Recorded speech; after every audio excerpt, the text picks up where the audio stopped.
Hello and welcome to Rolling with Two. I'm Will, and with me as always is the one who likes to crash down on an alien planet on the weekends, Sarah. And today we're doing a two-player perspective and accessibility for Vantage. If you're curious about our opinions, check out our other video, Rolling with Reviews Vantage. Sarah, tell us a bit about this game. All right. Vantage is an open-world, cooperative, non-campaign adventure game that features an entire planet to explore. You begin each game on a ship heading towards an uncharted planet. After crashing far from your companions, you have complete freedom as how you explore, discover, and interact with the planet. And while there are missions and destinies, you define success through anything you pursue and achieve. All right, Will, so how does the game change for two players? There is no bot, or there is. The entire planet is essentially a bot that reacts to you. So think of this as more of a giant moon shape and less of a banana man. But that's how a lot of cooperative games are. Yeah, well, especially if narrative's involved. Right. Other than that, changes include a number of challenge dice, which are the black dice that you play with. That's going to be player count dependent. And then each player is going to have a uniquely different character. Correct. So that's how it changes for two players. Yeah.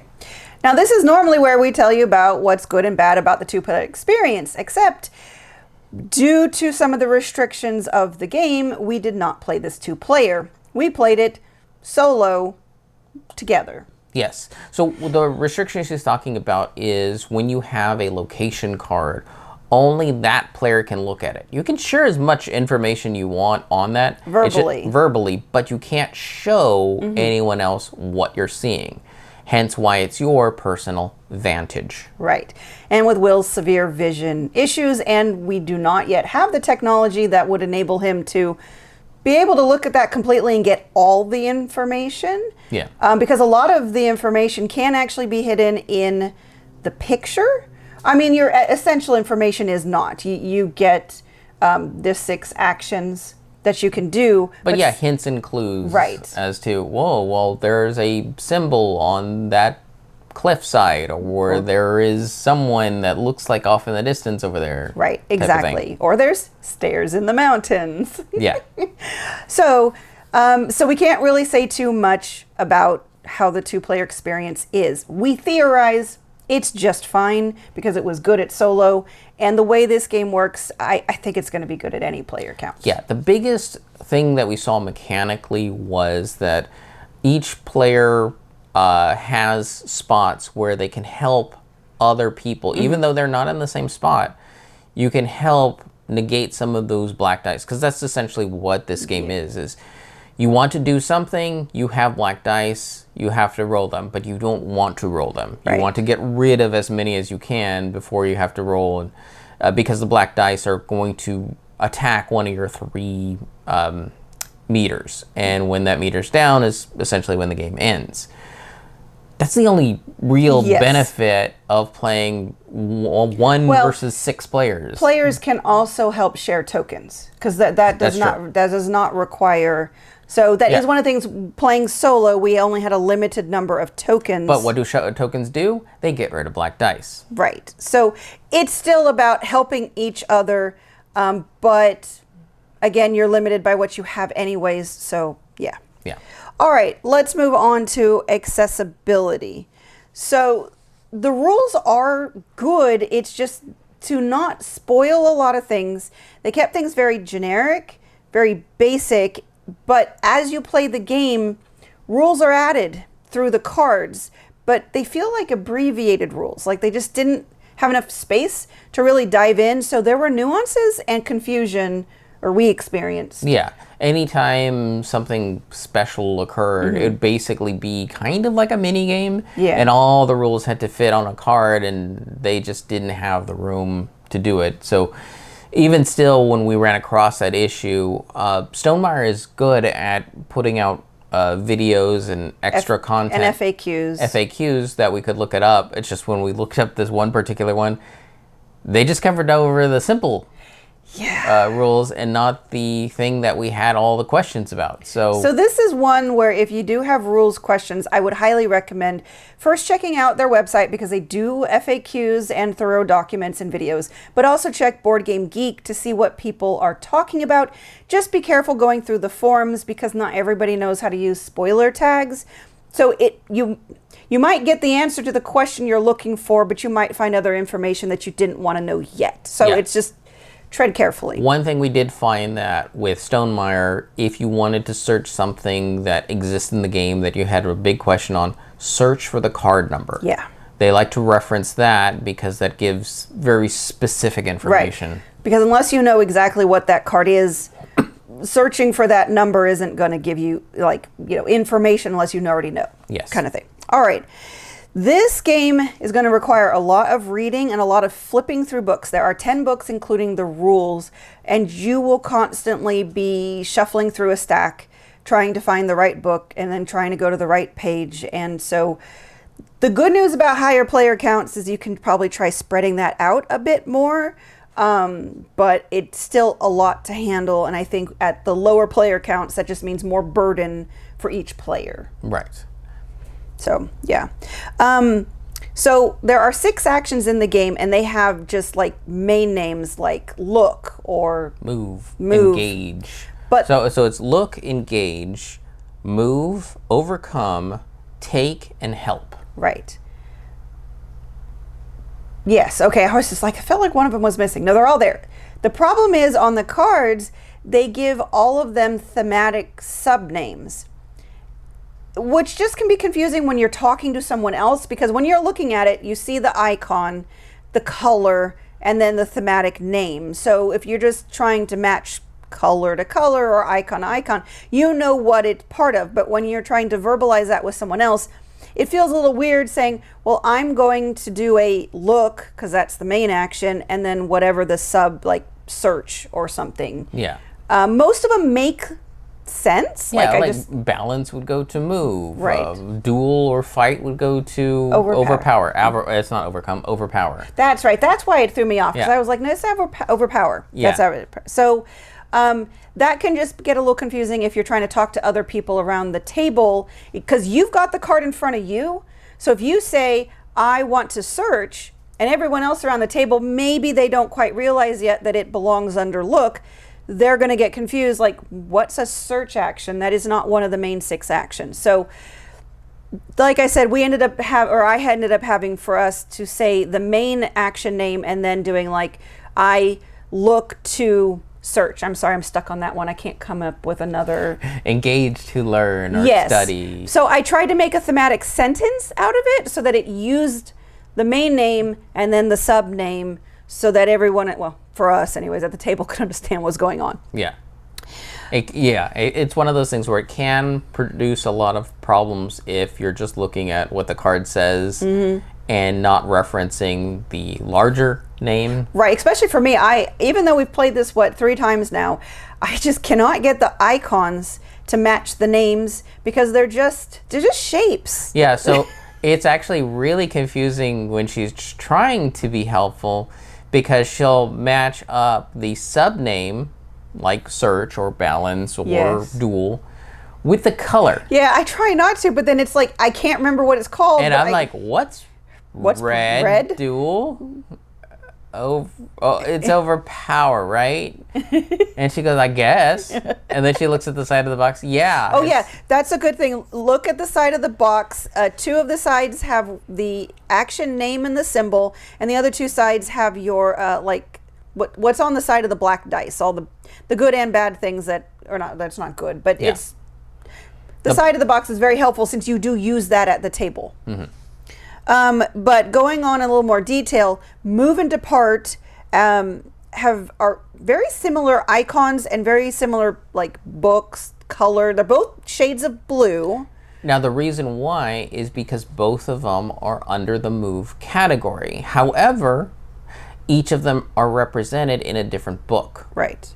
So if you want to do something on the card that involves move, you need to look at the move book. But if you want to leave to a new location or do something that requires an asterisk for you to look up, Then you have to look at the depart book. Right. Yeah, that's the main thing that I got confused about. Move is to move around the location that you are at. Depart is to leave the location, which makes sense. Yeah. And once a lot you of get it. a lot of times you don't need the depart book Right. because the card will say go north, go to card XYZ. Yeah. And you're just pulling card XYZ while paying the move action to go there. Right. It's just some departs have, like he said, an asterisk, and I'm guessing I feel like a lot of them it's because you have a choice or some challenge that you have to overcome. Yeah, it's usually at rough terrain. Like, for Yeah. example, it's climbing up a mountain or something. Right. Something like that. Okay. So the other thing is, well, there's a lot of things, but the cards all have a lot of information. It is very overwhelming at first to parse all of it down, and I'm not going to go over it here. I just warning you that there's going to be times where you're like, what does this do again? I don't remember. The rules again are only going to be so helpful, but it becomes more familiar as you play the game. Yeah. But it is very overwhelming at first, just how much information. But the main thing to remember is whenever there's a symbol for one of the main actions that is giving you an opportunity to do an action using that card. It's not through any other means. So like on your turn, you can interact with your location, or you can interact with a card in your tableau, and you can only do the actions listed on your card. Some of them will be at the very bottom of the card, which is usually a more inherent large skill. Other ones would be kind of like in the middle right of the card, and it will just say the symbol and then the name, and for those you have to look them up in the appropriate book using the card number of the card that you're trying to reference. So it's just a little overwhelming. I know it was for me, especially since I was the only pair of eyeballs at the table. Yeah. Because location cards, you can kind of get into the groove of it. Yes. And it's like, okay, there's a number that references the location. There's all 6 moves, and then if you want to do it, you look up that card number in that appropriate book. There's a basic, what do they call the compass rose? Yeah, that's your departure. North, south, east, west. That's your departure. And it'll either be a number, which means a new card, or an asterisk. You look at the departure book. Otherwise, it's a picture. Is a picture, and then you might get text at the bottom left for specific effects, or there is some information, but usually it's still thematic type stuff. The thing is, some of these actions will start pulling up different cards that they don't really go over. Right. Some are skills, some are items, some are location structures. So this game will, this is where we're talking about where the rules are very abbreviated, and the cards will always trip you up. Yes. Because now it's a whole host of, okay, I know what a location is because you covered that. I don't know what any of this is. Right. And you have to go through the whole process like, okay, this has these actions I can do. This has a restriction that like I can only do it here or with this type of skill, etc. Yeah, definitely. But they essentially still work the same. Yes. I want to do a thing on this card. I look up this card's number in its appropriate book. Yeah, except for the stuff at the bottom of the card. That's the inherent ability of that card. You don't have to look anywhere else for what it does. It's going to be a skill check, and then you're going to roll those dice, resolve those dice, and then you're going to just do what the rest of that ability says. But there are other ones where you have to look it up in the book using the card. Upon arrival. There are those. That's on the location cards. Yeah. I'm talking about they work similar in that respect, where you just have to do the thing that the card tells you to do before you do anything with the card. Right. It's really hard to talk about this because we're trying not to spoil anything too much. So moving on, in general, there's just going to be some icons and text that are just too small. Again, they're trying to cram so much on here on all these cards to just give you all the information you need. And some things are just a little small, especially the composition icons. Basically, what is a thing made out of? Is it sinew? Is it a rock? Is it metal? Yeah. Looking at that icon is small. Yeah, and it's weird because it's like, it's 2 different colors, but they mostly didn't pick contrasting colors, so it's all very obscured. So that's the unfortunate part. It's brown and darker brown. Yeah.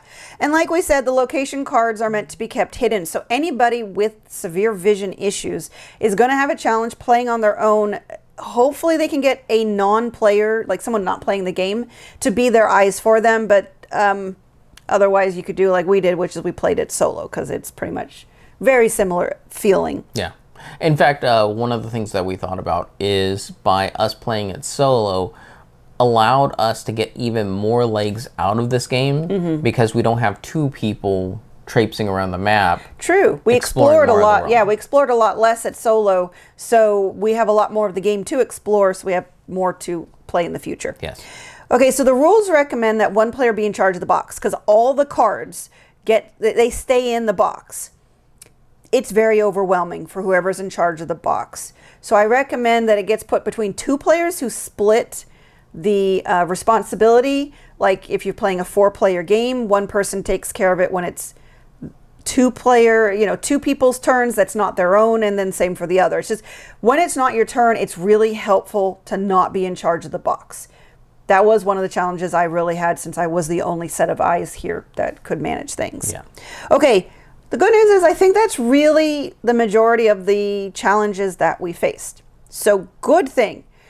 They came up with this really great universal rule of thematic fun. And that's when you're confused about something, make a decision that you feel is fun and fits the thematics of the game, and just go with it. Because this is about experiencing and exploring a world. Yeah, it was funny on the website app that has, that's an assistant tool. There's this acronym, it's like, you are... What was it, TF? Yeah, TF? 2F. I'm like, what? That sounds sweary, doesn't it? Yeah. And so clicked onto it, it's like, universal rule of thematic fun. Oh! Okay. Why'd they abbreviate that? Yeah, that wasn't... They could have just said, I'm not sure. I would have done thematic fun, or I don't know, maybe, whatever. So as we said, the good news is you can actually share all the information about the game. I mean, about the card in front of you. Just it has to be verbal. So it's not like it's like partially restricted information. Like it's not it's not co-ops where you really can't share anything. Yeah. You apparently have a radio. Yes. And even though you're a people that have invented space travel, because this is an alien planet, and you managed to land in space pods, you have not discovered the whole technology of video phones. Yeah, let's just not go there. Fridge logic. Okay. Okay, there are some extra purchases for the game. There's metal coins and wooden bits, but what's really more helpful for accessibility is the player, they call them player mats. They're cardboard dual layer boards that are for your personal area, because around your personal player character, you are going to form a grid of a 3x3 grid of cards. So 8 other cards. 8 other cards are going to go around, which can get a little messy without it. So we bought them. We really like them. They work really well. The only downside is they do not fit in this lovely box here. But the box they come in is just a little larger than the trays or the boards. So it all fits really nicely. So it's very compact. It's just not going to be in here. We felt that was a really good accessibility add-on. Yeah. As for the other components like the skill tokens and the metal tokens, that is more for the feel of the kinesthetic feel of the components in your hands. Yeah, because the cardboard chits are uniquely shaped, so you don't need that for accessibility unless, like Will said, you like the aesthetic feel. But that's for the money. The skills, they're all the same they're shape. all round. Even the upgraded ones are same shape. Yeah. But they're brightly colored differently and printed. Exactly. There is a lot of reference information, which is good. So we're not saying that you can't learn the game from it. It's just there are times where some details are not where you want them to be. But this game is really good at teaching you how to play, because once you figure out how to play, what you do on your turn is relatively straightforward. Yeah. Again, once you cut through all the noise of the complicatedness. Yeah, well, you get past all these are a whole bunch of keywords that they didn't tell me anything about, and then you're realizing, oh, That's to give a dramatic context for what I'm doing. Okay, I can see that I have 6 actions. I do one of them, then I have to leave this card. Right. And if you thing. don't do an action at your location, you're doing an action on one of the cards in front of you, and that's your turn. You pick an action and you resolve it, and that's your turn. And you're always successful. Yes, you are always successful. You just have to deal with the consequences of the various dice. Okay, the last thing is, because unfortunately there were some misprintings, they pushed forward this kind of web-based app, which is more than just rules. It has all of the storybooks and the Book of Secrets, but we couldn't find the Book of Vantages on there. Yeah, which is a spiral bound book, which is the only one in there that's spiral bound. It's the one that contains like maps and the like. Right. So the nice thing is, if you really want to cut down on the books you have to flip through, using the website, or there's a way to download it. I did it. I'm not really sure how I did that, but there's instructions on the website. So you can download it so you open it like an app. And there's a way you can go in to look through the storybooks, and you put in the icon first and then the number of the card, and it pulls it up. And the great thing about that is then you don't accidentally see the result. It's blurred out. So you just see what your challenge is. You do the challenge, and then you tap on it when you're ready to see the results. So I know they wanted to make the game so that you don't need a digital, don't need a device to play it, but I will say it makes the experience better and much more accessible in some respects. Because obviously, if you don't have a device, or you can't use a device well for whatever reason, then that's not accessible. Let's just say Sarah's arms were getting tired reaching over for all these books. Oh. And then she got the RAM book, and she's like, and then for being the only set of eyes and hands here that can maneuver all this, dealing with all the cards and all the books, let's just say the app was a godsend. Yeah. So I'm glad they pushed it forward faster than they were anticipating. Just be aware that there might be some minor issues with the app for a little while, but they're constantly updating it from what I've seen. Okay. So that's good. All right. That's everything. Oh, for 2 players. Well, we can't say for sure, but we're pretty sure that it's going to play well at any player count. Yeah, given the fact that I really like it, even both of us playing a solo game was great. I think as long as the people you're playing with can see the locations just fine, I think a 2-player game would be fantastic. Yes. Accessibility. Well, this is going to be mostly good. Again, those with severe vision issues are not going to be able to play without help from somebody outside of the game, unless your group is okay with breaking that rule. I'm still not 100% sure why it needs to be that way, but it's a thematic thing to make. I think the idea is that Jamie, the designer, wanted to create a situation in where you personally felt invested in a narrative game, and not just an extra limb or an extra part at the table that somebody else is controlling. I guess you got a point there. Yes, it is to address that type of alpha gamer, but this is not that type of game. Yeah. The game is to intrigue whoever's playing it and let them follow their whims and wishes. That's true. And so that's where it focuses you in on that. Agreed. I agree. Yeah. So that's like the major thing. You might also have some cognitive overload. So I think a really good setup would be someone who's played the game a lot and is more familiar with it, who is helpful and not an alpha gamer, can then take a group of less experienced or new people to the game through the game, and I think that will be a very good experience, so it's not so cognitively overwhelming at the beginning. Yes. Other accessibility thing is there is a lot in here to manage, to look up new cards, to hand out new cards. This is a box of cards and books. So it's a pretty heavy thing, so there is a lot of that is going to require mobility of constantly going through cards. Do recommend the app. Yes. Okay. All right. And that'll do it for us. And Sarah, Yes. what were you doing crashing down on a planet? And how How is it that they never taught you to land? I- Is this because they don't have video technology? I think so. And you can't see where your ship is going?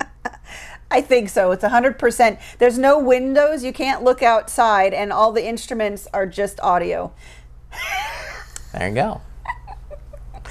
And why would you ever roll with just one when you can be Rolling with two? If you have any questions, comments, or concerns, you can reach out to us on the various social media platforms at Rolling with Two, that's TWO. We're on Blue Sky, Facebook, Twitter, and Instagram. For Discord, we have a channel on Tabletop Express. Check the show notes for the invite link. If you have time, check out the other content Nanaman has found for you, because remember, he's rolling with you.